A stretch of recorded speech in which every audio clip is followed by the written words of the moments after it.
fresh injury news after Southampton, and will Jansson and Onyeka be available this weekend? We are looking good and strong. Pontus and Onyeka is still just too short to be involved in the squad. Both Frank is training fully last 2 days, and Pontus is just close to full training. So positive. The rest are fit and ready. And what a game in prospects against the league leaders. 1938, the last time that Brentford won at Arsenal. The way you're playing, unbeaten in 9. How optimistic are you about this fixture? I'm always positive. I always believe that we can win, and I also believe that we can go to Emirates and win tomorrow. But, and a big but, we are facing Arsenal, top of the league.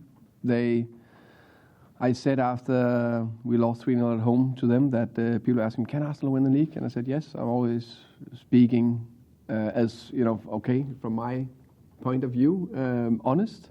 I said, yes, I massively believe in that they can do that. And since they only been going from strength to strength, and I think they have a fantastic position. I think not only they're top of the league, it's well deserved they're top of the league.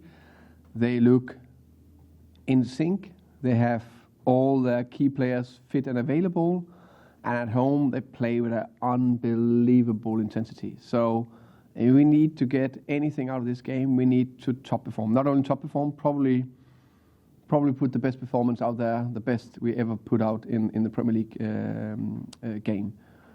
Still believe that we can do that, but it needs to be top. And it's well deserved. I think Arteta have done a top job from building that culture over, I think, 3 years, something like that, taking difficult decisions with players, more and more sharp on the style of play. Arteta and his staff have done a top job. Pleased to see the two former colleagues and good friends in Nicolas Chauvin and Onyeka, the goalkeeper coach, a set-piece coach, the goalkeeper coach. They've done a top job there as well. So always happy when people are doing well. Despite what you say, though, obviously beaten by City in the cup and then beaten again by Everton last weekend. What did you make of that Everton defeat? I think Everton were good. I think they were very good in that game. That's a big praise to Sean Dyche and his staff and the Everton players. I think they won deservedly. It happens in a game, so they, of course, like they also have said, they want to bounce back and they want to come flying out. That make them maybe even more dangerous to face tomorrow. And with Saka and Martinelli, if not the two best wingers this moment in time, or especially in form wingers, also one of the most successful on dribbles and ball carry situations. They are very tricky. I think Kepa have done fantastic to take over from Jesus. And then, of course, the playmaker, the man who runs the show, Odegaard, he looks very good. And if I may, just two non-Brentford questions which we're asking the managers this week. Obviously, European Super League is back on the agenda. A couple of years ago, Brentford were pretty happy when the 6 Premier League clubs withdrew from the original plan. But what have you made of more talk about European Super League? I think it's a very complicated issue, and I have a very complicated game tomorrow, so I'll focus on that. You don't have a complicated opinion? I think that'll be way too complicated to answer that, and so not this moment in time. Thank you. So I'm not too hopeful with the following one then. So Manchester City facing a whole raft of charges for financial breaches. If any of them stick, will what they've done in the Premier League, will those Premier League wins be tainted? Another, sorry for repeating myself, complicated issue, and I will focus on the complicated game tomorrow. Thank you. You're welcome. Hi, Thomas. Hi. Hi.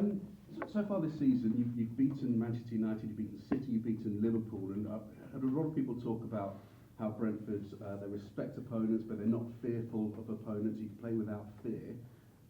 Is it now we're at the stage now after going 9 unbeaten and as well as you're going, where people start to fear you?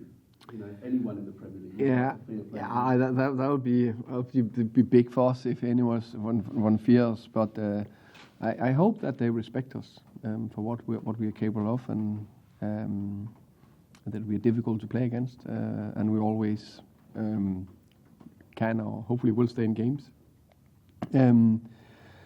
I think the reason why I said earlier that I think we need to put our best ever performance out there is not only are we facing the number one in the league, and they're also well deserved there. They play fantastic football.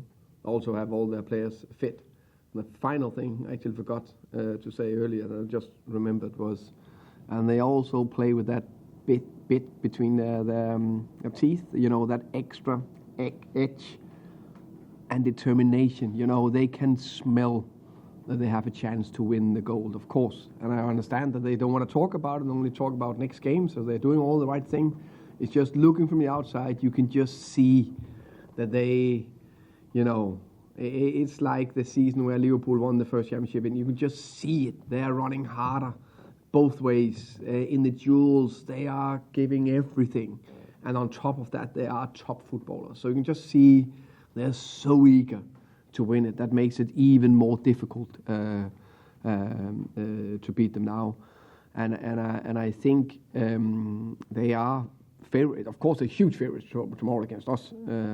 But in general, they are favorites to win it. I know they don't want to talk about it, and it's not to do anything about mind games, anything. It's just look at the performances, look at the other team's performances, look at a fit team and the way they play. I think actually it's just hugely praise to Arteta, his staff and his players. Given Arsenal missed out on top four last season, are you surprised how quickly they've come in such a short space of time? I mean, obviously not many expected them to be competing for a title this season. No, I think that's the part of the beauty of football. You never truly know what will happen in the season that has just started. Let's say last season in the summer, when you never know what will going to happen. All the so-called experts, they are clever and try to predict who is going to win the title and who will be top four and who will be relegated. And it's very, very rare that everyone nail it. I think it's again big credit to Arsenal. I think maybe I don't know. I think was it Saliba who came back this summer? It was maybe the missing link. Zinchenko and Jesus. I think that was three important players. With that, Martinelli, Saka, also Odegaard. Even that he is a little bit more experienced. They are a year older, 1 year more in that culture, that group, that style of play, and that is just clicking. It's almost like I think it was in Liverpool when I don't know in what position they finished before they became champions, but I think in that season they became champions. Wasn't that the season where Van Dijk and Alisson came, more or less? So just two missing links, boom. That was to complete the jigsaw. That's just perfect. Maybe a little bit the same here. David Raya said he's turned down a couple of contract offers with the club. What's your kind of understanding of the situation? Are you still hoping that he will sign a deal and stay longer term? Are you confident that will be the case? I think if he turned it down twice, I think unfortunately that's a signal that he maybe don't want that. I think we put two really good offers out there, but that's fine. It's a free world. We can't force anyone. That said, David has been amazing for us. Coming from Blackburn 3.5 years. Oh, time flies. 3.5 years ago. Done fantastic. The first season for me, best keeper in the championship. Then was involved in the playoff final with a mistake there. Clearly remember after the final or the day after, I can't remember that. I said, you will come back stronger. I want you in even higher, more braver position than the year after where we did it, all of us together. And I think he taken that form into the Premier League, and I think he's one of the best keepers in this league right now, and he's very focused. He's been focused today training. He'll be focused tomorrow, and every day he's here. I'm happy for that. That contract situation doesn't really come into your thinking when you're thinking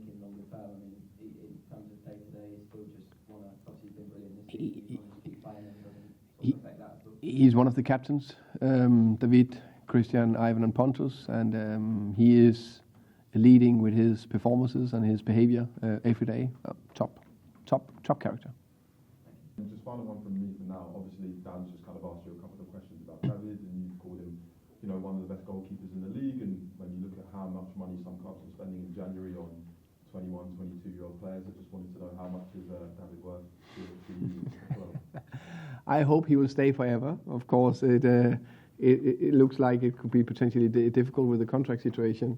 He must be, what should we say, of a good number? At least 40 plus, at least, if not more.